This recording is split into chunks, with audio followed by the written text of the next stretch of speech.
would like a little bit more clarity on this last interaction and how to go about when you really want to improve your vibration on very particular topics without taking it into the wrong direction.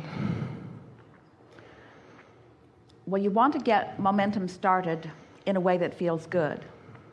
So you do it a little bit at a time. You don't try to push it.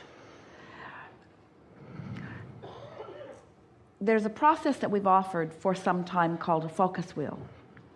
And that is an effective tool for increasing vibration while you are paying attention to what's going on with your vibration.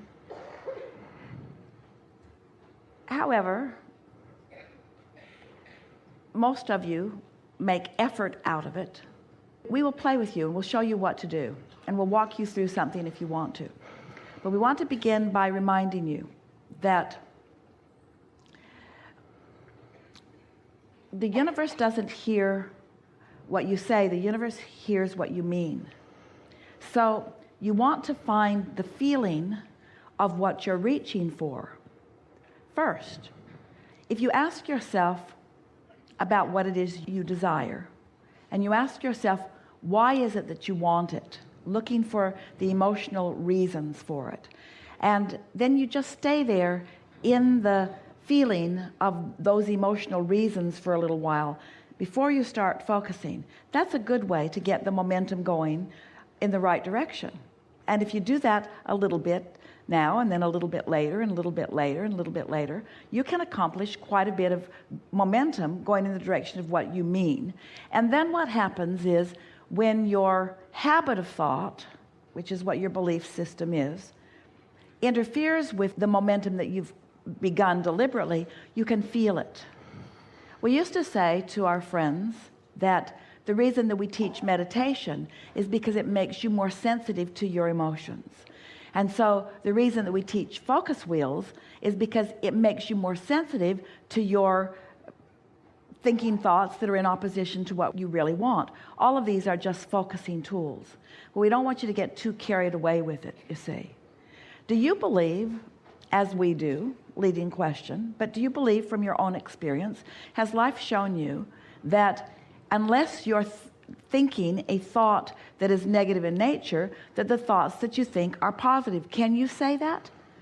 This is an important question, because some people can't say yes to that question. Some people would say, no, if I'm not deliberately trying, my mind wanders in negative places. So we're asking all of you to just contemplate for a moment. Do you think that, let's see, we'll put it in a blunt way. Do you believe that your beliefs are more serving you or not serving you? All of you, think about that. Do you believe from the practice that you've done and the thoughts that you think, in other words, do you find yourself easily appreciating people and experiences and things? Do you find yourself easily looking for the best in things? Do you find the positive aspects are the things that you're more leaning toward mostly? Mostly. Well, if the answer to those questions is yes, yes, yes, yes, yes, then you don't have any real work to do other than to be aware of when you're not doing that and then just cut it out. Do you ever get down the road with negative emotion and not know it? No. Do you find yourself ever just deep into negative emotion, completely oblivious to how rotten you feel? Or are you aware? So now the next question is, why are you willing to put up with not feeling good? Mostly because there's some kind of schedule or something I think What's I that have got to do with anything? Can't you feel good on your way to a schedule? Can't you feel good on your way to other things? Are you saying that there are conditions in which you just cannot feel good? Conditions in which I feel that it's more difficult to feel good than in others. Of course, but that wasn't our question. Our question was, are there conditions in which you can find nothing to feel good about? I think there's one or two where I can't find anything yet to feel so good. And are they conditions that you can't avoid? Do they follow you everywhere you go? Are they present in your experience? It's conditions that I've tried to avoid, and I've had some success with that. But then sometimes they tend to get reactivated by something I hear. So how is this attempt at being the anomaly in the universe working out for you? Trying to get away from something. How's this exercise in exclusion working? I live in a universe based on attraction, and I'm focused upon that thing that I'm trying to stay away from. How's that working? Let's put it another way. I've been trying to to focus on other things that made me feel good. But that isn't what you said. Okay. That isn't what you said, and that isn't what you meant. It's what you mean now.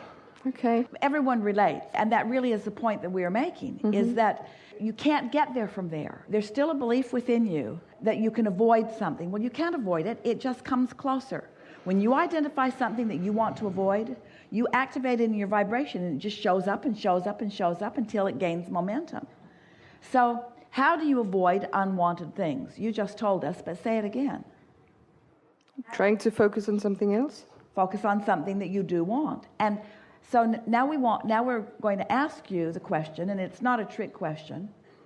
Well, a little tricky. How do you avoid something that you don't want? By focusing upon something that you do want. Is that a hard thing? To focus upon what you want? Is that hard? It is if there's momentum going. But why is there momentum going? Because there are some beliefs. Because you've been doing it. Because you've been doing it. So I can't stop doing this thing that I've been doing because there's momentum. And it's harder for me to start doing that other thing because I've got this other momentum. Of course it's harder, but can you do it? Do you have the ability to focus? Do you have the ability to focus or don't you? That really is what it comes down to. Do you have the ability to focus or don't you? So if you've got the ability to do something that's hard to do, if it's hard to do, you know you can do it, but it's hard to do, then what's your nature? If something's hard to do, what usually happens to you?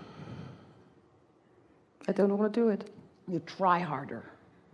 You try harder. But what does trying harder do when what's really active in you is something that you don't want? This is what's going wrong for most of you. In other words, you're operating from old premises of effort and action that don't apply relative to vibration and point of attraction. This is a universe that's based on attraction. Where does that leave you? So you're not where you want to be. You are where you don't want to be, let's say. And so you decide that you're just going to get over there to where you want to be. So you're offering action. So you're picking up this stick that has this subject on it, but what end of the stick are you vibrating on? Usually, are you vibrating on the end of what you want, or in this effort action mode that you're in, are you trying to get rid of something or trying to avoid something that you do not want? Can you feel how the laws of the universe are sort of defeating you in your purpose because you're utilizing the law of attraction in a counterproductive way? So we're just wanting to make this really obvious, that trying harder is not the answer. So if there's something that you want and trying harder isn't the answer, then what is the answer? Relaxing. Trying less hard. That's why we call it the path of least resistance. It's the path of least resistance. It's the path of letting your natural resources carry you to where you want to be. So what kinds of words could you say to yourself? What kinds of things could you say if you saw someone trying too hard and you wanted them to not try so hard because you could see that the harder they tried, the worse it was going for them? What kinds of things would you want to offer to them? Would your intention be to antagonize them into more effort? Would your intention be to motivate them into better action? So what would your intention be? To soothe them?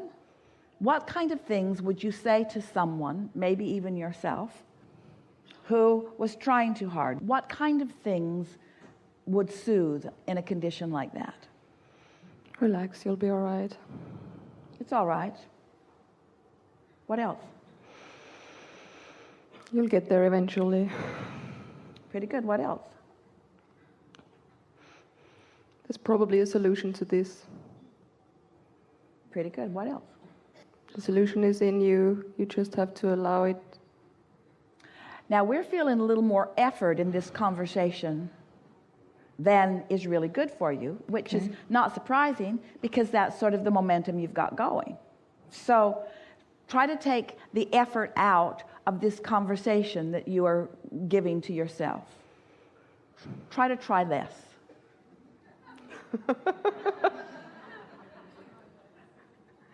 Oh, so what? Yeah. It is what it is. It is what it is. I am where I am. It's all right. No big deal. It's okay. It's all right. What else? It's all right. Relax. Just allow. Eventually a thought is going to come that is going to feel better. Because right now I'm not feeling, I can't really think any thought, which is quite all right as well. Isn't that good? It's really good. Tired of shooting myself in the foot. It's going to be all right. There's nothing to do right now. Just give it a rest. Nothing to do right now. Now you're focused a little bit. You can start using stronger words like all really is well. And I know I've put things in my vortex. And I know that source is on my side. And I know that things are lining up. Now we're gaining a little momentum, aren't we? Get a little more specific with the thoughts that you're thinking. But you brought yourself completely to a place of non-resistance. We felt it, didn't you? She was in a place of complete giving up of effort and action. You are no longer trying to fight against anything. You're just sort of resigned, just sort of whole and pure and open and easy about it. And so now you can begin gaining a little momentum. It's all right, and I'll figure it out. And my vortex is full of what I want, and it's coming together, and the energy is flowing. And as you said, it was really good. Eventually, I'll begin perceiving impulses and ideas. When that begins, it will feel really good to me. And until then, all is well. I'm waiting for the impulse. It's a nice place to be, trusting that it's coming, eager for it to come, anticipating that it will come. Doesn't matter when it comes. I know it is coming. It is inevitable. It is completely logical. I've been here before. No big thing. Easy unfolding. Comfortable becoming. Everything's all right. I'm right on track. Nothing needs to be done. I'm not being tested. It's just a matter of figuring out what I want. I'm figuring out what I want. I know what I want. I know I want to feel good. I know I like to be clear. I like the feeling of energy moving. I like the ease of non-resistance. I like the state I'm in. I can feel I've really accomplished what I meant to accomplish. I've created an atmosphere around me that's conducive to receiving good ideas. The ideas are flowing. The realization is coming stronger. It doesn't have to come this red hot minute. This has been good work. This is the best use of my time that I could have offered. Good for me. I'm in a good spot. This feels really good. I love where I am. I like what's coming. All is well.